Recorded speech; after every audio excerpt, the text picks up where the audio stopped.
Hey, good morning, everybody. Happy Saturday. Hope you guys are having a good weekend so far. Kip here, happy reformer, and we are in for day 9 of Advent. Yesterday, we talked quite a bit about the Trinity, talked about Trinitarianism, kind of what that looks like. If you missed it, go back and get that. This morning, I just want to set some basis for some incarnational ideas, and then we're going to keep diving in. We're just going to keep going into this incarnation atonement idea. Not idea, reality. The thing about the incarnation is when the Word became flesh, God became man. And he lived his 33 and a half years, right? Crucified, buried, resurrected. Then, when he ascended, there's no place in Scripture, there's no place in Christian history where the assumption is made. I mean, the assumption is definitely made, but there's nowhere that it states or that there gives any credence to making an assumption other than just a blanket false assumption that when he went, he left his humanity. You see, the thing about the incarnation and an incarnational reality is that God forever became man and united man with the Godhead for eternity. Now, don't misunderstand what I'm saying. I am not suggesting that we are gods. I'm not saying that. I'm not saying we're God. I'm not saying we're equal with God. I'm not saying we're on par with God. What I am saying is that we have been included into the family of God, and we are completely and 100% there. We are the brethren, the brothers and the sisters of Jesus. We are currently seated with Christ in heavenly places, St. Paul says. So, one of the incarnational realities is that two things. One, God has made himself human for all time. And two, that humanity is now, I mean, think about this.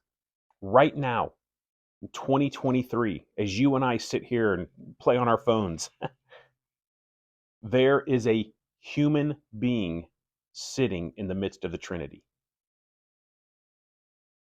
God, the incarnate Son, Emmanuel, fully God, but fully human, now sits in the heavens on the right hand of the Father. Forever, a human sits within the realm of the Godhead as that invitation for humanity to always be a part. And that was always the plan. You see, the incarnation isn't something that just happened 2,000 years ago. The incarnation happened from the onset of eternity. Father, Son, and Spirit are there.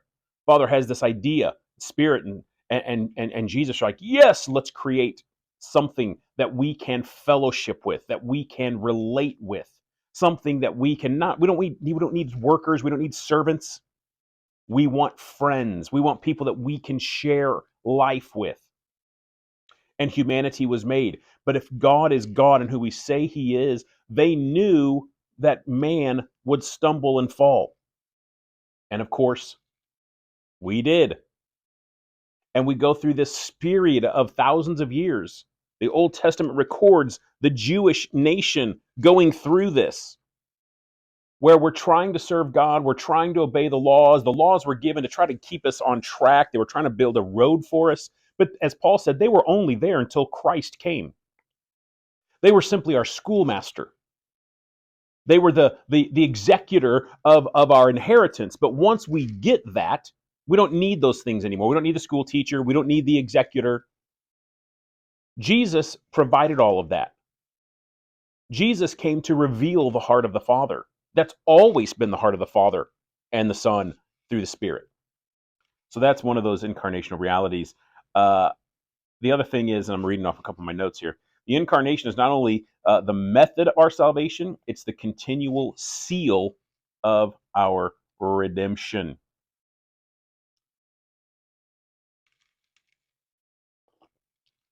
I want to read you a quote. I'm gonna pull it up here from my friend John Crowder. He's doing some stuff. You don't follow him on like Facebook and stuff, you should. And he's doing some great stuff for on social media right now for Advent as well. And I want to read you this.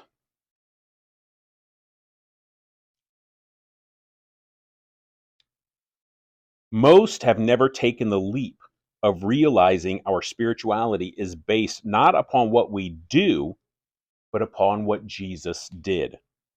Even fewer can comprehend that it is based upon who Jesus is.